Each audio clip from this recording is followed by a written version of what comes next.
Students, इससे पिछले lecture में हम बात कर रहे थे दी इन्फिनाइट ज्योमेट्रिक सीरीज के ऊपर। अब हमने यहाँ पे कुछ सीरीज लिखी हुई है जो कि अपनी एक जनरल फॉर्म में है, मतलब इससे हम फॉर्म कर सकते हैं एक ज्योमेट्रिक सीरीज को, एक इन्फिनाइट ज्योमेट्रिक सीरीज को। हमने ये बात बतानी क्या ये डाइवर्जेंट है या कन्वर्जेंट सीरीज है। ठीक है, अब मैंने आपको एक बात बताई थी, अगर पिछले लेक्चर को हम थोड़ा सा रिवाइज कर लें, ठीक है, तो हमने ये कहा था कि अगर हमारे पास एक ऐसी ज्योमेट्रिक सीरीज हो जिसमें के जो कॉमन रेशियो है वो अगर हमारी वन से मतलब क्या होनी चाहिए, उसका एब्सोल्यूट अगर लिया जाए, अगर वन से लेस है, तो अगर हम उसका सम करें तो हमें ये पता चलता है कि वो सम हमारा जो है एक फाइनाइट नंबर आ रहा है। जैसे यहाँ पर आप देखें तो एक फाइनाइट नंबर आया था 3/2।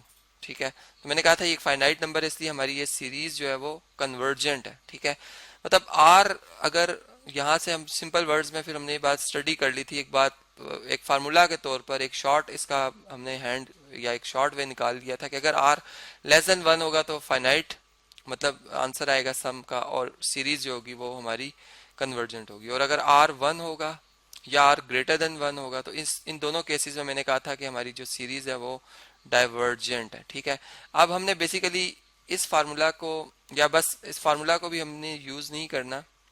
ठीक है, अगर हम इस फार्मूला को ना भी यूज करें, हम सम जो है वो फाइंड किए बगैर ही आंसर देंगे। सिर्फ रेशो को यहाँ पर हमने जो है वो इंडिकेट करना है कि आया रेशो हमारी यहाँ पर इस क्वेश्चन में वन से लेस है या वन से ग्रेटर है। ठीक है, सिंपल वर्ड्स देखें।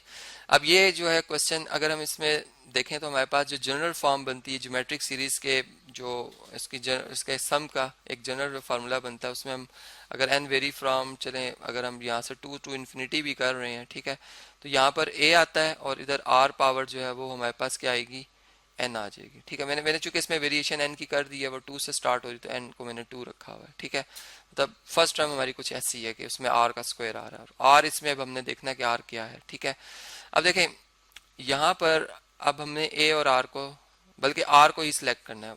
अब आर कैसे सिलेक्ट हो सकता है, देखें यहाँ पर यह आ गया जी सम की symbol n vary from 2 to infinity 5 power n, और 5 पावर चूंकि 5 - 1 है, 5 पावर n -1 है, हम इसको लिख सकते हैं 5 पावर n और 5 पावर -1। ठीक है, जबकि यहाँ पर जो ये 3/10 है इसकी होल पावर n है। ठीक है, अब देखें 5 पावर या 5 इनवर्स जो होता है 5 पावर -1, ये बेसिकली 5 का मल्टीप्लिकेटिव इनवर्स है जो कि 1/5 के इक्वल होगा। ठीक है, और यहाँ पे बल्कि ये सिंबल बार बार रिपीट करेगा, इसको हम लिख ही लेते हैं यहाँ पर n vary from 2 to infinity. ठीक है, अब देखें ये 5 पावर n और ये 3/10 पावर n है। अब हम ये बात जानते हैं अगर a power n into b power n हो, दोनों की पावर अगर सेम है तो इनको होल पावर के अंदर हम लिख सकते हैं, यानी a b whole power n में इसको लिखा जा सकता है। ठीक है, इसी तरह अब आप देख रहे हैं कि 5 पावर n भी है और जो है यहाँ पर 3/10 पावर वो उसकी पावर भी n है, तो इसको हम लिख सकते हैं 5 इंटू 3/10 पावर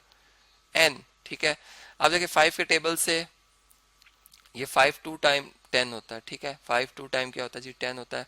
ये हमारे पास आंसर आ जाएगा इस तरह से कि n vary from 2 to infinity, ठीक है, 2 to infinity 1/5 into 3/2 power n।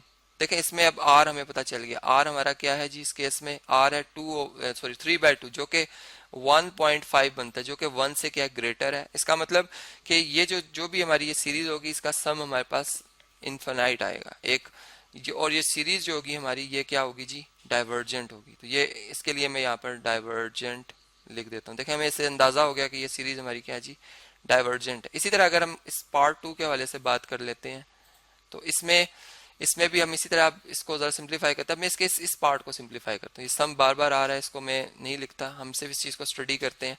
देखें 3/2 होल पावर n है, अगर यहाँ से देखें तो r 3/2 पर हमें नजर आ रहा है, हमें बाहर लगता है सीरीज डाइवर्जेंट है, लेकिन जब तक हम इसको फुली सॉल्व नहीं करेंगे हम फाइनल नहीं बता सकते कि क्या है इसकी पावर। ठीक है, या क्या है इसमें रेशो क्या है।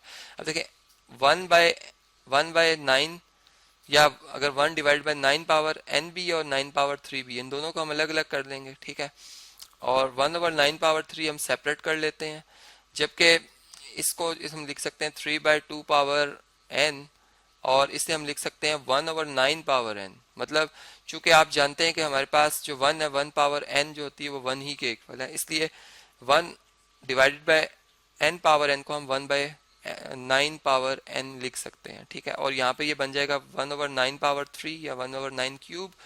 और अब इसे हम लिख सकते हैं 3 multiply by 1/2 multiply by 9 whole power n, एक ही पावर में लिख दिया। और फिर 3 को 3 के टेबल से 9 कैंसिल हो रहा है, 3 टाइम 9 होता है, ठीक है। ये हमारे पास आ जाएगा 1/9 क्यूब इंटू 1/2, 3 से मल्टीप्लाई होकर 6 पावर n। देखें इसमें हमारे पास जो कॉमन रेशियो आ रही है वो क्या आ रही है, और इसमें 1/6 आ रहा है जो कि 1 से क्या है जी, लेस है। 1 से लेस होने की वजह से हम ये कहेंगे कि ये जो हमारे पास सीरीज बनेगी ये क्या बनेगी जी, कन्वर्जेंट बनेगी, कन्वर्जेंट, क्योंकि इसमें r जो है हमारे पास वो 1 से क्या आ रहा है जी, 1 से लेस आ रहा है, इस वजह से।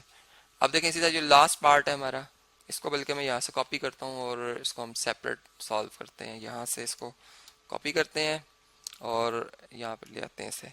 अब देखें इसको अब हमने चेक करना है कि ये सीरीज हमारी कन्वर्जेंट है या डाइवर्जेंट है।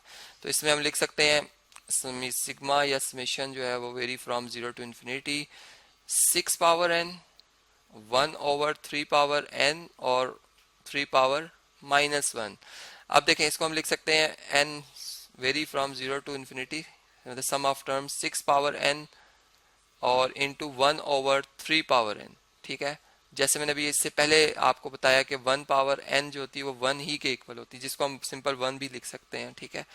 और इंटू ये 3 का इन्वर्स है, जो कि जब इसको हम न्यूमरेटर से डिनोमिनेटर न्यूमरेटर में लिखेंगे तो इसके जो पावर है इसके साइन तब्दील हो जाएंगे, ये 3 पावर 1 आ जाएगा, पॉजिटिव 1 आ जाएगा, इसको हम 3 ही लिख सकते हैं। तो ये बेसिकली इस तरह से लिखा हुआ है समेशन n या सिग्मा जो है सम, हम यूँ कह सकते हैं sum vary from 0 to infinity 3 into 6/3 power n। और यहाँ से अगर आप देखें तो 3 के टेबल से 6 को हम कैंसिल कर देंगे, आ जाएगा 2, जो कि फिर यूं बन जाएगा हमारे पास कि n vary from 0 to infinity 3 into 2 power n। और इसमें जो अगर आप देखें तो r हमारा 2 है जो कि 1 से ग्रेटर है। और फिर हम ये कह सकते हैं कि ये जो हमारी जो सीरीज है जिसका सम एक इनफाइनाइट नंबर आएगा और ये एक डाइवर्जेंट सीरीज है, ठीक है जी। तो इस तरह से आपने आज ये बात समझी कि सम ऑफ सीरीज से हम कैसे ये बता सकते हैं कि ये हमारी सीरीज जो है वो हमें कोई फाइनाइट आंसर देगी या इनफाइनाइट देगी, या कन्वर्जेंट है या फिर क्या है, डाइवर्जेंट सीरीज है।